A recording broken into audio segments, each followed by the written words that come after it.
As we kind of continue the college theme, of course, we just talked to Polk State College, but joining us now for our third segment is head coach of Southeastern University Golf, David Joyner, on the men's and women's side. We appreciate your time. Welcome to Sports Central. Glad to be here. Glad y'all having me here. You kind of knew the guy that was here previously. I did, yeah. Randy and I are good friends. We went to high school together, so. Really? Yeah, okay. we did. Oh, I didn't realize that. I've known him a long time. His dad and my dad were good friends. Okay. So yeah, I've known the family for a long time. It's another one of those things that makes Polk County, it's a large county. There's a lot of miles to travel to get around Polk County, but it's a very tight-knit community, which helps in the recruitment of events and facilitation of events because this county just gets it done. Yeah. And Southeastern is certainly a part of that, and we appreciate everything that comes from Southeastern. Golf. Talk to us a little about the men's and women's golf team. When does the season get started, and how are things going? Yeah, so far it's been great. The women have played in 2 tournaments. We won our first event at Coastal Georgia, and then we finished 10th out of 20 teams in our second event down at PGA National. The men play this coming up week at Black Diamond Ranch. We're playing the Quarry Course, which is really a great track.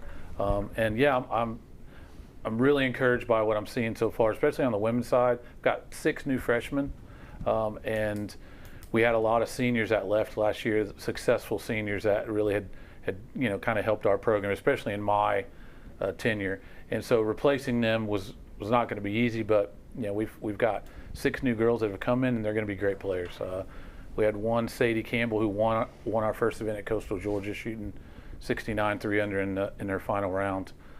So I'm excited about them. And then I have 4 new players on the men's side, which I'm excited about their team. We pretty much return everyone on the men's side, and so we're looking to kind of take it to another level with the men this year. So we're looking we're ready to get started next week with the men. Can you answer a question that I've always wondered? And you probably won't want to answer this question. You won't be able to help his golf game. It's probably the one I get all the time. No. Yeah, his golf game you can't help. Nobody can answer how to fix my golf game. You'd have to be an exorcist to help his golf game. Facts.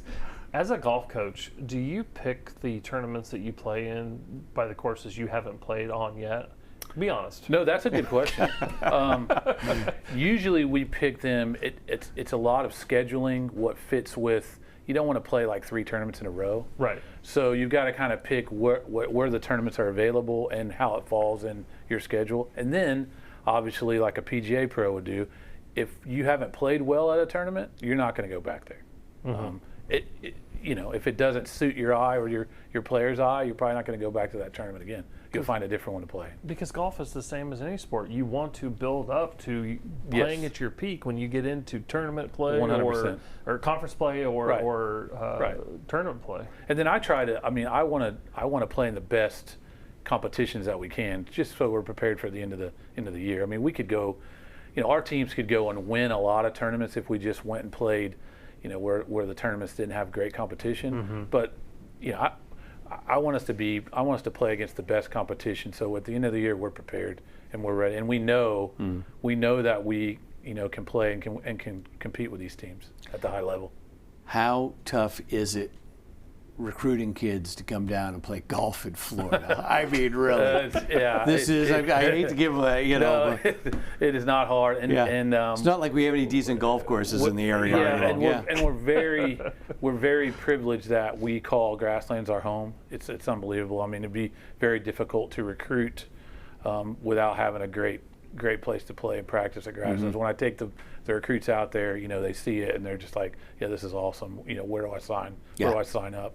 So that's great. I do want to give kind of a shout out to Chris Banks at Bartow, because Grasslands is going under renovation right now, and they've kind of housed us for the fall, which that's something they didn't have to do, but Chris is awesome. He promotes junior golf, and he wants us out there, so that's been huge for us this fall. We'll be back at Grasslands starting in November 1st when they reopen, and we're really looking forward to that. But it's been great to have a place to go to this fall.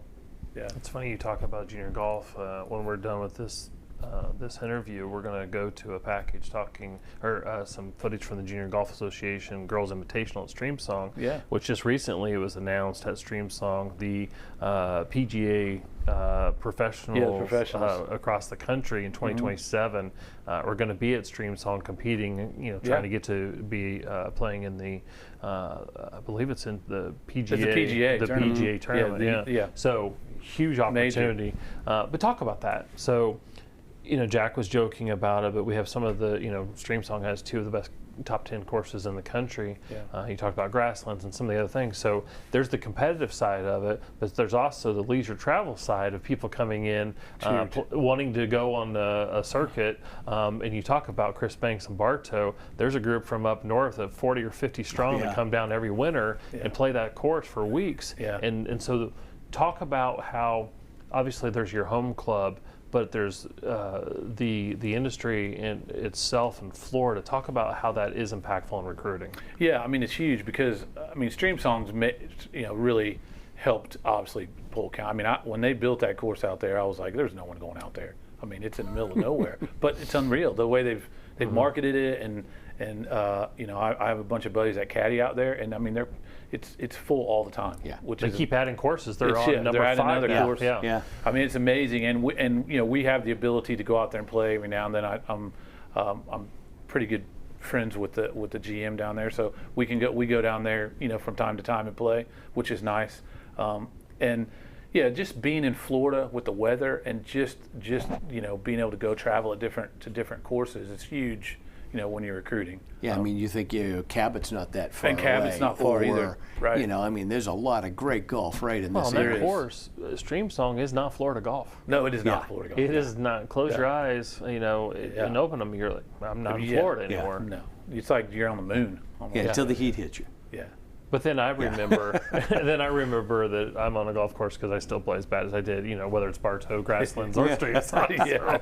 Well, talk to us how the game has changed. Obviously, athletes are bigger, stronger, faster, and golf is. I don't know what the percentage of mental part is. I know it's way further for me than it is physical. But talk about how the game has changed and how you've had to adjust your approach to coaching your student athletes because the way the game has changed and the technology in the golf clubs and in the balls and all that. Yeah, obviously everybody's hitting the ball much further, which is, we're having to back up the yardages. But I firmly believe that just because you're hitting it a long ways doesn't mean that you're going to shoot a better score. And to me, it's all still about the short game, around the green, putting, and then course management, and then 90% mental. I probably spend the majority of my time talking to my players about mental and believing in yourself, being positive, understanding what you're doing, your pre-shot routine, and that kind of thing. But yeah, for sure the technology is there. I'm kind of old school, so I still believe that if you give me the same clubs, I could still go out and play and shoot a good score. Because you still have to get in the hole. You still have to play the game. And a lot of my players that the recruits that we bring in, one of the things we talk about all the time is it is a game. And you need to learn how to play the game. It's not about just standing up and hitting the ball as far as you want to hit it. Sure. And so, it's still a game, even though you can hit it further, even though the clubs are, a little bit better, you still have to be able to put the ball in the hole, and you still have to go out and shoot a score. And it's not easy. When you think about what we're trying to do, using a stick to hit a ball 400 yards and get in the hole and in 4 shots, it's not easy. A cricket stick. Yeah. I think about one of the things that we were talking beforehand about that I've always admired about NAIA schools is, along with the mission of being a good athlete and a scholar athlete, is to be a good person. Yes. So. Yeah, one of my favorite things about coaching at SEU is that, being able to recruit the fit of, the Christian school and getting the players that are going to fit that mold. And then just, being a leader and leading them through different decisions through life. We meet individually like twice a month just because I believe that relationship, the coach-player relationship is huge. I want to be kind of that father figure away from home. A lot of these kids are away from home for the first time, a long ways from home. And, they need somebody there that they can believe in, that they know has their back. And, I want to be that person. That's what I've always enjoyed about coaching. Not so much, on the course, but just the relationship off the course, being able to lead and guide them, to where they want to go. Both programs ranked in the top 20, 18 and 14, if I have that correct. I know most coaches are like, rankings, let's win the hardware at the end of the season, but how does that help in your recruitment to have two programs that are annually in the top 20 in the nation? Yeah, winning, obviously, winning helps recruiting. I mean, there's just no, if you're winning, people want to come to a winning school, and they want to come to where you're going to tournaments and winning. And one of the things I preach to our recruits is, when we go to a tournament, we are going there to win.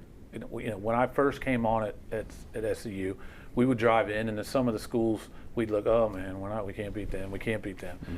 Now it's changed, and now we are somewhat, most tournaments, the hunted, and so it's awesome because when you're telling a player, listen, when you go to a tournament, we're going to win, and we are going to win. Mm-hmm. We're going to win a lot, and that when they hear that, that's important, and it's important that the team is winning. There's a lot of schools you can go to and be the best player on the team, but that's no fun in my eyes. You want to be with a team that the team is winning, and so that's what we have with men and women, and it's awesome. And we're just trying to win a national championship on both sides. Well, Coach Joyner, good luck to you. Hopefully we'll see you in June at the Polk County All-Sports Awards and Hall of Fame. That'll be great. Hoisting the championship trophies during the Circle of Champions. Yep, once again. We wish you good luck, and hopefully we'll have you back soon with championship news. Yes, thank you. Thank you all so much.